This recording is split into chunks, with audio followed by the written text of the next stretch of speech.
se manifestará com o milagre e haverá alegria na nossa casa. Há um Deus que se preocupa conosco, e é este Deus que eu louvo, é este Deus que eu glorifico.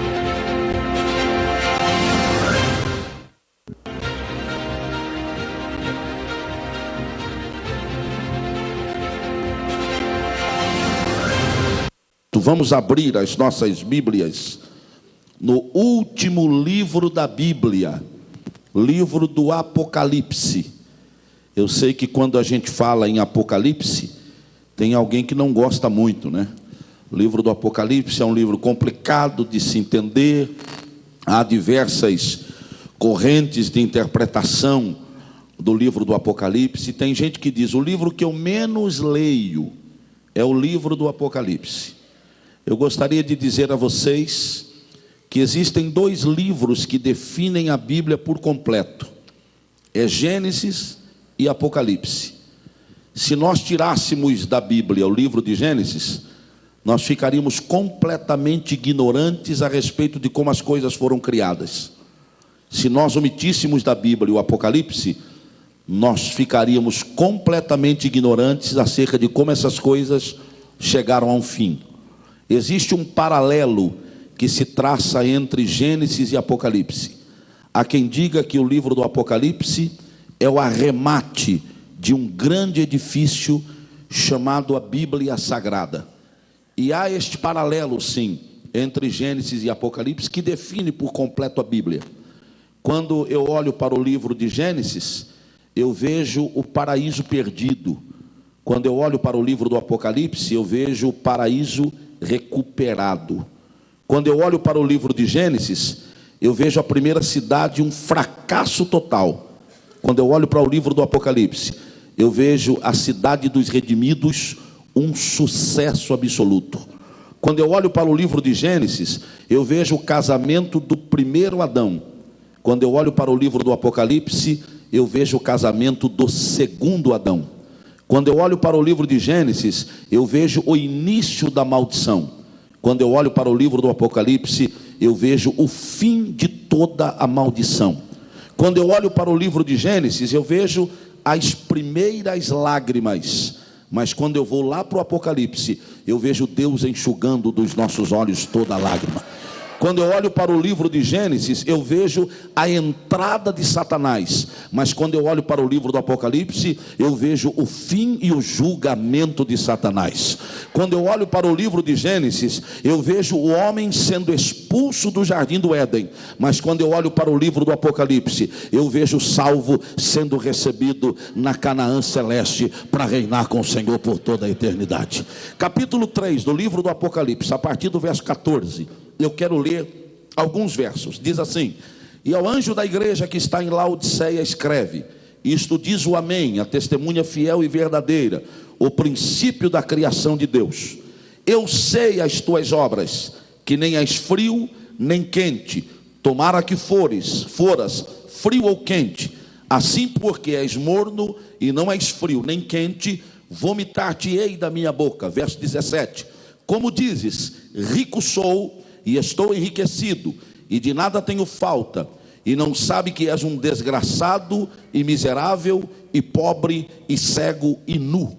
Aconselho-te que de mim compres ouro provado no fogo, para que te enriqueças, e vestes brancas para que te vistas, e não apareça a vergonha da tua nudez, e que unjas os olhos com colírio, para que vejas. Eu repreendo e castigo a todos quantos amo. Sê, pois, zeloso e arrepende-te. Eis que estou à porta e bato. Se alguém ouvir a minha voz e abrir a porta, entrarei em sua casa e com ele cearei e ele comigo. Ao que vencer, lhe concederei que se assente comigo no meu trono, assim como eu venci e me assentei com meu Pai no seu trono. Quem tem ouvidos, ouça o que o Espírito diz às igrejas. Quantos dizem amém? Vamos repetir juntos o verso 18, vamos lá? Se você continua com a sua Bíblia aberta, vamos lá? 1, 2, 3. Aconselho-te que de mim compres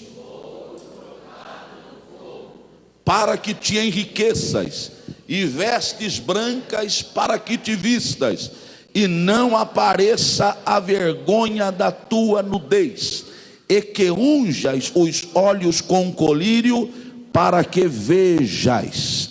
Queridos, esta carta, que é a parte da revelação que Deus deu ao apóstolo João, para que ele enviasse às igrejas que estavam na Ásia Menor, esta carta foi endereçada à igreja que estava em Laodiceia. E para entendermos o que Deus queria dizer aqui à igreja em Laodiceia, se faz necessário compreendermos de maneira muito rápida algumas características da cidade de Laodiceia. Eram pelo menos 3 características interessantes. A primeira delas dizia respeito à sua riqueza. Laodiceia era uma cidade extremamente rica. Para que vocês tenham uma ideia, no ano 65 da era cristã, 3 cidades foram destruídas por um grande terremoto. Foi a cidade de Colossos, a cidade de Hierápolis e a cidade de Laodiceia.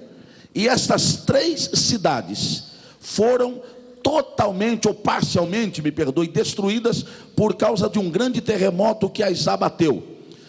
A cidade de Colossos e a cidade de Hierápolis, elas buscaram, como é comum aqui no Brasil, a gente já viveu isso também, quando existe alguma tragédia ambiental em alguma região do nosso país, é normal a gente enviar aí recursos, as pessoas se mobilizarem para atender a necessidade das cidades que às vezes são envolvidas ou são vitimadas por alguma catástrofe. Tanto Colossos como Hierápolis buscaram ajuda do governo romano para serem reconstruídas. Laodiceia não.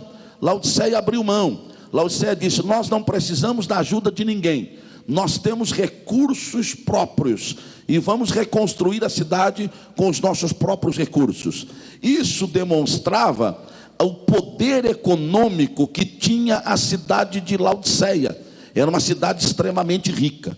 A segunda característica de Laodiceia era com relação ao seu parque industrial. A cidade de Laodiceia havia desenvolvido uma técnica para a produção de tecidos, entre elas uma lã especial, que era chamado na época de lã escura, porque ela tinha uma cor mais ou menos acinzentada. Os moradores de Laodiceia, eles se orgulhavam deste parque industrial que eles tinham, porque as pessoas de Laodiceia podiam se vestir de forma elegante, levando-se em conta a produção têxtil da cidade. Portanto, era um diferencial de Laodiceia com relação a outras cidades. As pessoas vinham de longe para comprar os tecidos e esta lã escura que era produzida em Laodiceia. A terceira característica da cidade era com relação ao seu desenvolvimento científico. Laodiceia havia conseguido desenvolver um remédio que na verdade era uma pasta que, passando-a nos olhos, ela resolvia ou amenizava os problemas de visão. Quando alguma pessoa tinha uma deficiência visual, eles iam à faculdade oftalmológica de Laodiceia e lá recebiam esta pasta que, passada sobre os olhos, ela amenizava alguns problemas relacionados à visão. Portanto, essas 3 características é que marcavam Laodiceia: riqueza, parque têxtil e o desenvolvimento científico. Aí o Senhor usa João para escrever a igreja em Laodiceia. E quando nós paramos para observar essas características, é que nós entendemos o verso 18, que nós aqui lemos: aconselho-te que de mim compres ouro provado no fogo, para que te enriqueças, e vestes brancas para que te vistas, e não apareça a vergonha da tua nudez, e que unjas os olhos com azeite ou com colírio, para que vejas. Então eu quero analisar com os irmãos um pouquinho por que é que Deus chama João. E através da visão que ele lhe dá, ele orienta a igreja em Laodiceia para que compre ouro, tecido e colírio, uma vez que ouro eles tinham com abundância, era uma cidade rica. Tecido de igual modo, porque eles o produziam. E colírio eles não precisavam comprar, eles fabricavam colírio. Mas aí o Senhor quis mostrar para a igreja em Laodiceia que na verdade ela não era tão rica como ela imaginava que fosse. Tanto é que no verso 17 o Senhor repreende a igreja, dizendo: olha, vocês estão dizendo que são ricos, que não têm falta de nada, mas eu quero dizer a vocês que vocês não passam de miseráveis, pobres, cegos e nus. Ora, queridos, esta expressão de João, através da revelação que ele recebe do Senhor para a igreja em Laodiceia, com certeza causou um certo impacto na cidade e em especial na igreja. Como é que este homem vem dizer essas coisas, uma vez que isto tudo são qualidades da nossa cidade? Mas na verdade, o que Deus estava querendo dizer à igreja em Laodiceia é que ela precisava se afinar, não somente com questões materiais e físicas, mas sim com questões espirituais. E quando ele fala de ouro, escute bem, quando o Senhor diz: aconselho-te que de mim compres ouro provado no fogo, o Senhor estava deixando claro que, não obstante Laodiceia ter poder econômico para comprar o que quisesse, ter poder econômico para adquirir o que quisesse, o Senhor estava mostrando à igreja em Laodiceia que o manancial das riquezas autênticas é o Senhor Jesus Cristo. O Senhor estava querendo dizer à igreja em Laodiceia: vocês podem comprar o que vocês quiserem, mas tudo aquilo que vocês comprarem um dia vai perecer, mas aquilo que eu tenho para lhe dar, a riqueza que eu tenho para dar à igreja em Laodiceia, ela não vai perecer, ela vai durar para sempre. Quando o Senhor diz: aconselho-te que de mim compre ouro provado no fogo, tem uma outra versão que diz ouro refinado. Ele quer dizer três coisas interessantes. Primeiro, o ouro refinado era um contraste entre as riquezas materiais e as riquezas espirituais. Riquezas materiais são passageiras, são temporais. As riquezas espirituais são eternas. É por isso que quando nós conversamos com um crente lavado e remido no sangue de Jesus Cristo, ele pode até estar passando por algum aperto financeiro, mas isso não lhe rouba a alegria, isto não lhe rouba a esperança, isto não lhe rouba a paz do espírito. Ele pode estar em aperto economicamente falando, mas o seu coração está feliz, porque ele sabe que o seu tesouro está acima das estrelas, e lá ninguém consegue meter a mão. Mas quando ele fala aqui de ouro provado no fogo, pode ser também uma referência aos dons espirituais. E aí escute uma coisa: dons espirituais não podem ser comprados. Não há como comprar o dom de Deus, não há como adquirir com dinheiro o dom de Deus. Vocês se lembram quando houve aquele grande movimento do Espírito Santo lá em Samaria, que os discípulos desceram e eles colocavam as mãos na cabeça dos irmãos e eles eram batizados no Espírito Santo? Surgiu lá um homem, ele chega para Pedro e, impressionado com o que estava acontecendo, ele olhou para Pedro e disse: olha, irmão Pedro, eu estou impressionado com isso que você está fazendo. Você coloca a mão na cabeça das pessoas e elas são batizadas no Espírito Santo, começam a falar em outras línguas. Olha, eu há muito tempo eu trabalhei com artes mágicas, e eu tinha a habilidade de fazer aparecer e desaparecer coisas, a ponto de impressionar as pessoas. E eu consegui guardar um bom dinheiro com este meu trabalho. E eu até tenho esse dinheiro à disposição. Eu não consigo fazer o que você está fazendo aqui. Eu até tenho uma certa habilidade para fazer aparecer e desaparecer objetos, mas colocar a mão na cabeça de alguém e esta pessoa começar a falar uma língua diferente, esta habilidade eu ainda não tenho. Então eu vou lhe dar parte do dinheiro que eu ganhei, para que você me venda este dom, me ensine a fazer isto. Pedro olha para ele e disse: o teu dinheiro seja contigo para a sua própria destruição, porque julgaste que o dom de Deus se compra com dinheiro.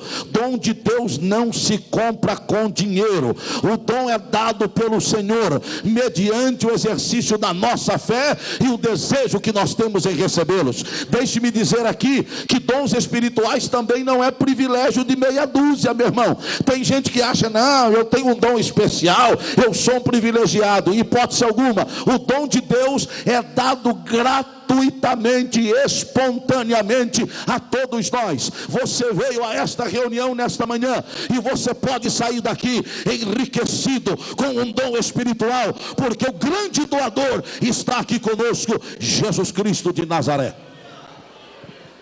Mas o ouro refinado pode ser também um indício do fogo restaurador da perseguição, que poderia torná-los ricos espiritualmente. É bom ressaltar aqui, queridos, que a igreja em Laodiceia, ela estava evitando as perseguições que a igreja estava sofrendo naquela época, apoiando o culto ao imperador. Este culto ao imperador era mais ou menos um culto ecumênico. As pessoas se reuniam, cada um com a sua própria crença, cada um com a sua convicção religiosa, e eles se reuniam e prestavam um culto ao imperador. E quando eles prestavam um culto ao imperador romano, eles recebiam benefícios, e esses benefícios consistiam em riquezas e ausência de perseguição.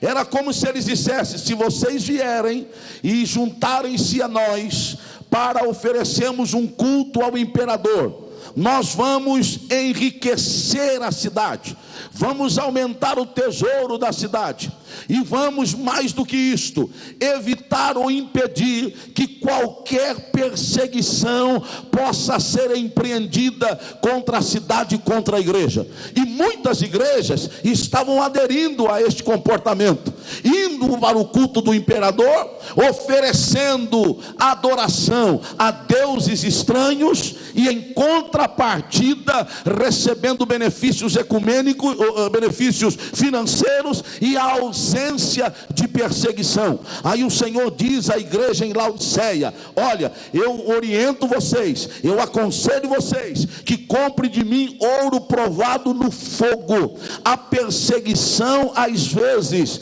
é uma forma pela qual Deus te utiliza para apurar o nosso caráter e a nossa fé. Quando nós estamos numa situação de conforto, numa zona de conforto, nós somos tendentes a nos distanciarmos de Deus. Mas quando nós somos provados, nós nos aproximamos de Deus. Quando tudo vai bem na nossa vida, é até normal a gente se esquecer até de vir aos cultos, de cultuar, de prestar sacrifícios ao Senhor. Mas quando as coisas começam a apertar, nós corremos para os pés de Jesus Cristo. É por isso, meu irmão, quando você estiver sendo provado, não murmure, não critique, não argumente, não questione, mas levante a sua voz e dê glória a Deus, porque para cada provação haverá um livramento da parte do Senhor e uma vitória para a sua vida. Aí o Senhor diz: compre o ouro que eu tenho para oferecer a vocês. Talvez o Senhor estava querendo dizer: seja como a igreja em Esmirna, a igreja provada. E para a igreja de Esmirna o Senhor disse: eu sei as tuas obras, a sua tribulação e a sua pobreza, mas eu quero dizer que tu és rica, e a riqueza será completada quando vocês receberem a coroa da vida. Dá para adorar a Deus ou é difícil, meu irmão? Às vezes nós ficamos demasiadamente preocupados em adquirir riquezas que são passageiras e nos esquecemos das riquezas eternas. Paulo, escrevendo aos Efésios, no capítulo 1 e verso 3, ele diz: bendito o Deus e Pai de nosso Senhor Jesus Cristo, o qual nos abençoou com todas as bênçãos espirituais nos lugares celestiais. Sabe o que Paulo estava querendo dizer? As bênçãos que Deus tem para nos dar, elas já estão à nossa disposição através do Espírito Santo. Sabe o que eu quero dizer a você nesta manhã? Você não precisa sair daqui, a não ser que queira, sem receber uma bênção da parte do Senhor. Eu quero dizer que todos nós poderemos sair daqui abençoados, porque as bênçãos espirituais estão à nossa disposição. Se você entende isto, solte a sua voz e dê glória a Deus. Dá uma olhadinha para a pessoa do seu lado e diga: meu irmão, todas as bênçãos espirituais estão à sua disposição hoje. Todas as bênçãos espirituais estão à sua disposição hoje. Você vai sair daqui diferente de quando entrou. Há ouro refinado no fogo que está sendo oferecido à igreja do Senhor nesta manhã.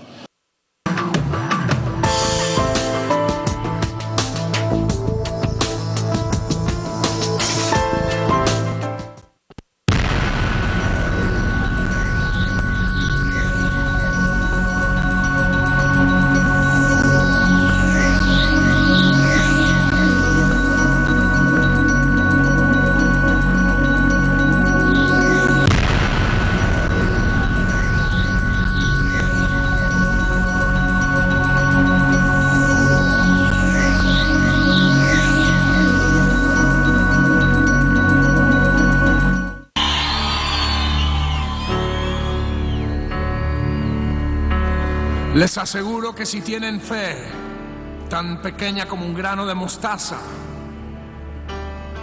podrán decirle a esta montaña: trasládate de aquí para allá, y se trasladará. Para ustedes nada será imposible.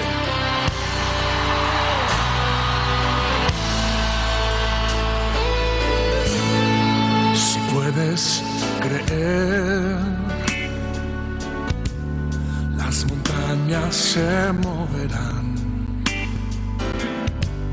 los enfermos se sanarán, tu vida Dios cambiará. Si puedes creer, los cielos se abrirán, gloria descenderá, su fuego te abrazará. Si puedes creer, su gloria verás, su amor sentirás, su poder tocará.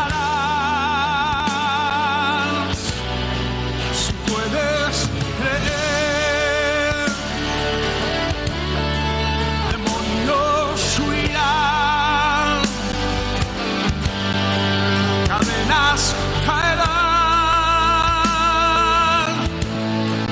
tendrás libertad. Si puedes creer, si puedes creer,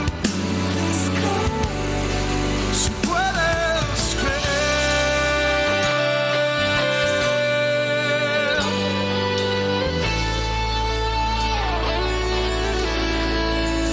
Puedes creer, las montañas se moverán, los enfermos se sanarán, tu vida Dios cambiará. ¿Cuántos creen? Si puedes creer, los cielos, su gloria Gloria descende, su fuego